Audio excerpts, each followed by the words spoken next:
उद्या सकाळी 8:30 वाजता पुण्यामध्ये अजित पवारांच्या राष्ट्रवादीची बैठक पार पडणार आहे। पिंपरी चिंचवडमध्ये धक्का बसल्यानंतर अजित पवारांनी ही तातडीची बैठक बोलावली आहे। या दरम्यान नव्या शहराध्यक्षांची निवड होण्याची शक्यता देखील वर्तवली जाते आहे आणि दादांच्या राष्ट्रवादीचे शहराध्यक्ष अजित गव्हाणे यांनी तुतारी फुंकल्यानं आता अजित पवार देखील ॲक्शन मोडवर आलेले आहेत। उर्वरित पदाधिकाऱ्यांनी तुतारी फुंकू नये यासाठी खबरदारी म्हणून अजित पवारांनी उद्या पुण्यामध्ये राष्ट्रवादीची बैठक बोलावलेली आहे। या बैठकीमध्ये पिंपरी चिंचवडसाठी नवा शहराध्यक्ष निवडला जाऊ शकतो।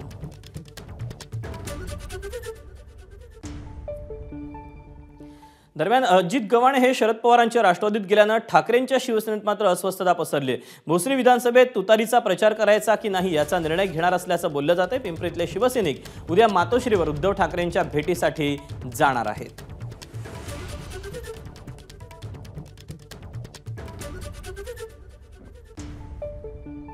तुम्ही कधी वाजवताय?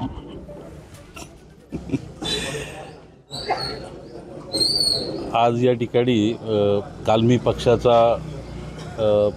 अध्यक्षपदाचा राजीनामा दिला। माझ्याबरोबर कार्याध्यक्ष राहुल भोसले, भोसरी विधानसभेचे अध्यक्ष पंकज भालेकर आणि विद्यार्थी अध्यक्ष पिंपरी चिंचवड शहराचे यश साने यांनी राजीनामा दिलेला आहे आणि आज आम्ही सगळेजण या ठिकाणी एकत्र येतो आहे आणि आमची पुढची दिशा आता ठरवणार आहे। आम्ही एकत्र बसू। खरं तर तुमचे राजकारणातले गुरु म्हणून माजी आमदार विलास लांडे यांना मानलं जातं, तर विलास लांडे हे तुमच्यासोबत आज प्रवेश करणार आहेत का? नाही, त्यांच्या मार्गदर्शनाखालीच आमचं सगळं पुढचा जो काही नियोजन आहे त्यांच्या मार्गदर्शनाखालीच राहणार आहे। त्याच्यामुळे त्यांच्या गायडन्समध्ये आम्ही सगळं करतो आहे। आज तुम्ही जाणार आहात मोदी बागेमध्ये प्रवेश करण्यासाठी?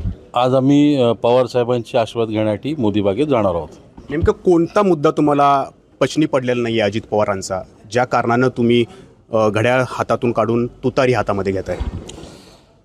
पिंपरी चिंचवड शहरामध्ये भारतीय जनता पक्ष सत्ता होती, प्रशासन त्यांच्या माध्यमातून काम करत होतं आणि इथं जे काही विद्यमान आमदार आहे ते त्याच्यामध्ये अपयशी ठरलेले आहेत। भोसरीमध्ये प्रचंड बकालपणा आलेला आहे। तुम्ही जर सगळ्या बाबतीत तुलना केली भोसरी विधानसभेची आणि अजितदादांचं पण भोसरीकडे लक्ष नाही आहे, म्हणजे सत्ता एक हाती सत्ता दादांकडे नव्हती, त्याच्यामुळे ही परिस्थिती उद्भवलेली। ज्या पद्धतीने कारभार या सगळ्या मंडळींनी या 7-7.5 वर्षात केलं त्याच्यामुळे हे निश्चितपणे अपयश आले आणि म्हणून आम्ही ही भूमिका घेतो आहे की या भोसरी विधानसभेचा जो काही चुकीच्या पद्धतीने विकास झालेला आहे, म्हणजे पैसे खर्च करून सुद्धा आउटपुट मिळालं नाही।